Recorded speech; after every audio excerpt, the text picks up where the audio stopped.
Então, caros alunos, agora a gente vai fazer circuitos que interfaceiam via interrupção, né? O primeiro circuito é bem simplesinho, circuito bem simplesinho. Eu quero pedir interrupção, eu dou um clock aqui, o pedido IRQ vai para 1. Isso aqui era muito usado dessa forma no barramento ISA, tá? Barramento PCI, se você usar uma ponte, ou mesmo no USB usando uma ponte, você consegue fazer isso aqui, tá?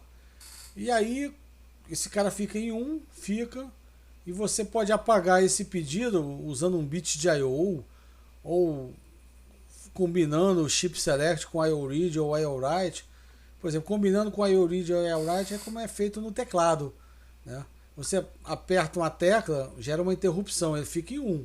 Se você não lê o código da tecla que foi pressionada, você nunca vai dar o clear e vai pedir outra interrupção, tá?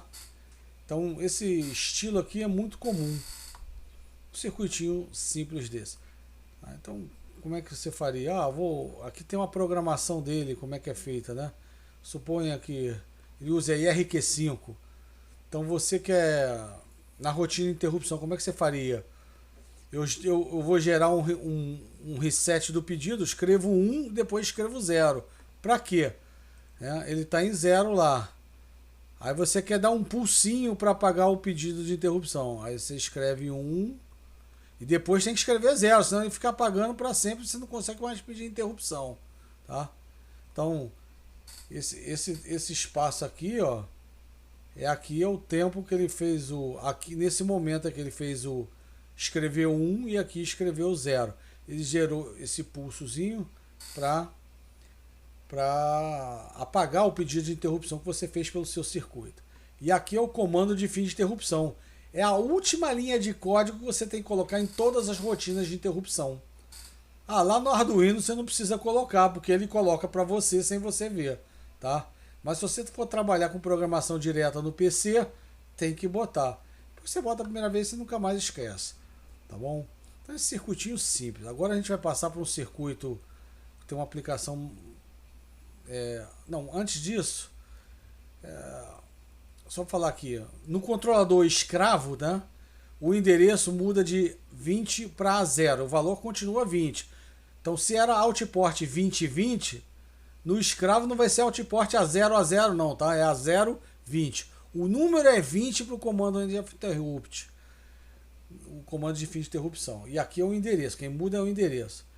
Aqui está um código, que eu não vou entrar em detalhe, como é que você faz para instalar uma rotina de interrupção no DOS. Você usava essa função aqui, ó, chamada setvect.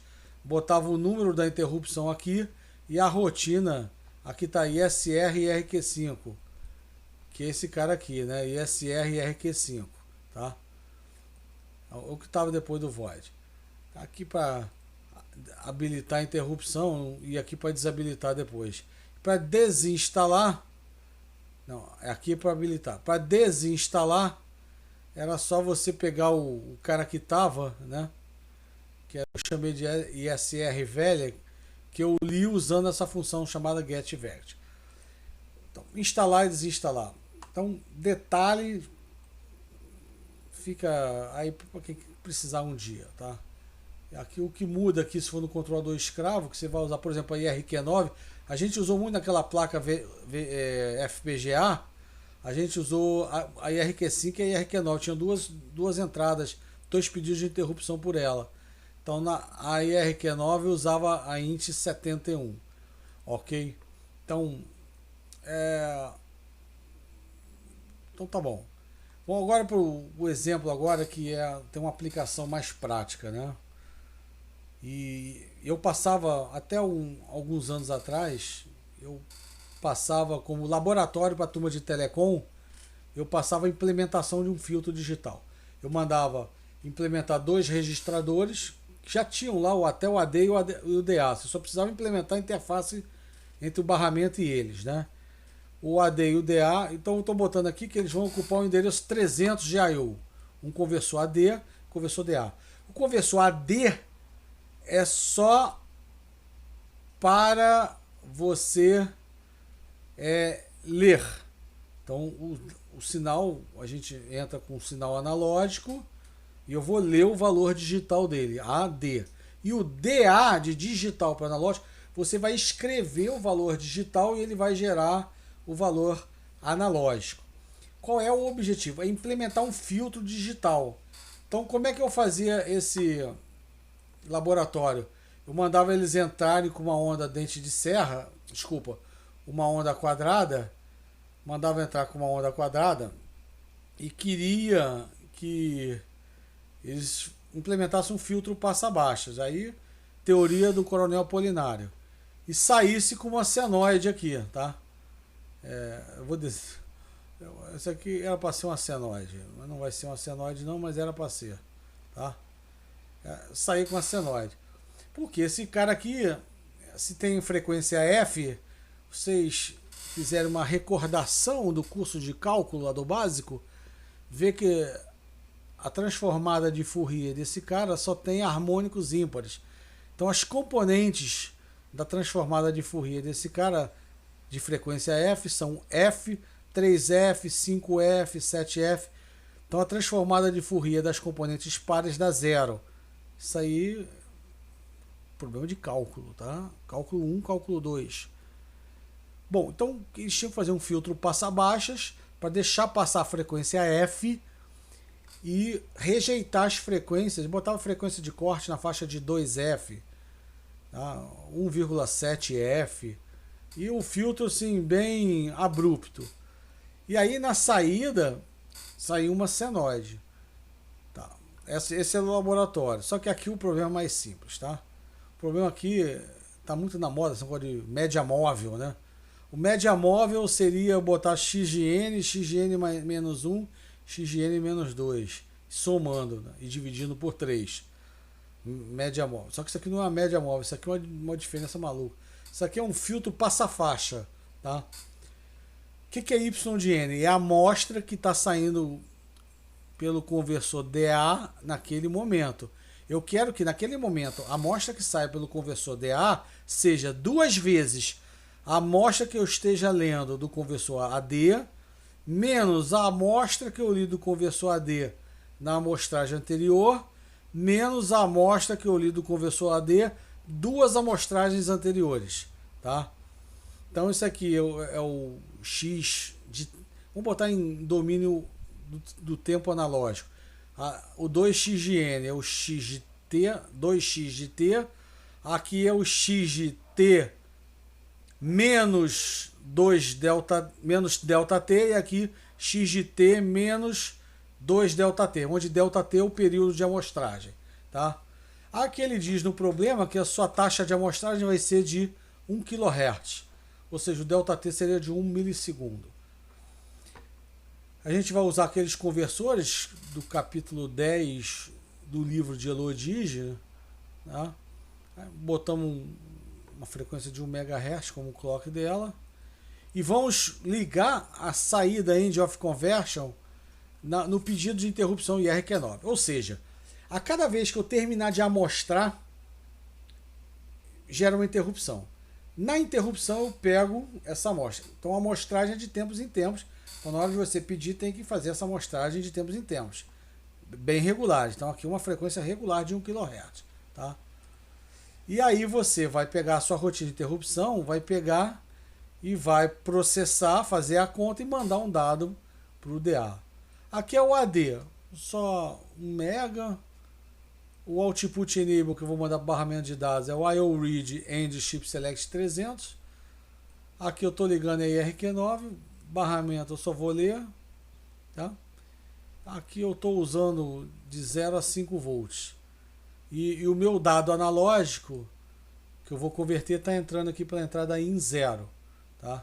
Eu estou aterrando aqui para dizer que eu vou fazer leitura, conversão só do canal 0, ou seja, ADR CBA igual a 000, ou seja, eu vou fazer a aquisição do canal 0, tá? Então, e esse circuito aqui, esse outro está lá no livro de Elodie. Vocês já viram isso no livro de Elodie. Tá? Aqui de um sinal de 0 a 5 volts. Eu estou convertendo um sinal de menos 5 a mais 5. Aqui a única coisa aqui que você vai escrever a amostra no IOWrite endereço 300. Quem tiver alguma dúvida tem que resgatar lá o capítulo 10 do livro de Elodigi, tá? E vamos lá, voltando aqui. Como é que a gente faria a rotina para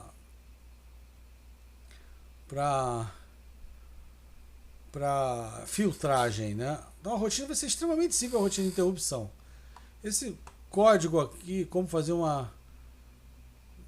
desenvolver interrupções no Windows, aí você tem que usar um Device Drive Kit, tá? Não é o caso aqui. Eu vou exemplificar no caso mais simples, que é o caso do DOS aqui, tá?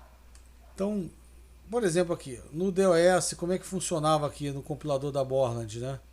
Compilador da Borland. Aqui é só um procedimento para instalação, então dá uma olhada com calma em casa. Eu ficar falando aqui, você não vai absorver. Habilito a interrupção. Aqui nesse momento eu fico fazendo a filtragem. Aqui eu desabilito e terminei o programa. E a rotina de interrupção propriamente dita é simples. Eu vou manter 3 amostras, né, um vetor de 3 amostras, silent char, e esse cara eu vou mandar para o DA. O x de n de 0 é aquele cara que eu vou ler do conversor DA, tá? Eu vou ler do conversor AD, desculpa. Estou lendo aqui. Então você leu. Mas antes de ler, toda vez, como as interrupções acontecem periodicamente, você tem que fazer um shift das amostras, né? No momento que eu estou lendo, ele é x de n de 0. Mas na interrupção seguinte, o x de n de 0, ele vai ser quem? Ele vai virar o x de n de 1, não é? Porque isso vai acontecer. E quem era o x de n de 1 vai virar o x de n de 2. Então você vai shiftando a amostra. A amostra lida é a amostra que foi lida 1 ΔT antes, ou 2 ΔT antes. Você vai fazendo esse shift, né? Então, naquele momento, quando você entrou na rotina de interrupção, a amostra que você leu 2 interrupções atrás, né, é a que você leu na interrupção anterior. E a que você leu do AD recentemente vai passar a ser o x de 1. E o que você acabou de ler é o x de 0. Então esses aqui são os filtros digitais. As amostras x de n-1, x de n e x de n-2. Aí você faz a conta, né? Claro que aqui você precisa olhar, overflow, etc. O ideal é que você faça em ponto flutuante para o arredondamento ser só no final. Aí você faz a conta do filtro digital. Feita a conta, você manda para o conversor DA para transformar em analógico o valor que você converteu. Ele está também no endereço 300 por hipótese, né? E aí, como ele falou que é no endereço controlador escravo, você precisa dar o comando EOI não só para o mestre, para liberar RQ2, precisa para o escravo também. Ah, posso só mandar para o mestre? O que acontece se você só mandar para o mestre? Você vai destravar, ele vai continuar pedindo interrupção, o controlador mestre. Mas todas as interrupções via escravo, que vão pela IRQ2, vão parar de ser invocadas. Por quê? Porque o escravo ainda não foi avisado. Tá? Então você trava o computador se não mandar esse comando end of interrupt. Tá? Tem que mandar quando for para o escravo, você manda os 2. Quando for para o mestre, manda só um. Beleza? Então ficamos esse vídeo aqui. Dá uma lida com calma. E esse aqui realmente eu acho uma parte importante. Você usa direto esse Arduino. O que não aparece no Arduino? Isso aqui não aparece para você. Ele faz isso sozinho para você sem perceber, né? Ele faz isso aqui. Agora isso aqui você tem que fazer, ó. Isso aqui você faz normalmente no Arduino. Tem um Arduino que não tem um conversor DA, você tem que botar, né? Ele tem um conversor AD. Conversor DA você pode botar, ou pode usar um capacitor e filtrar, né? Tem até no nosso livro de Arduino, a gente ensina a fazer isso. Tá bom? A gente fecha esse vídeo por aqui e vai entrar no próximo vídeo em controlador avançado. Forte abraço.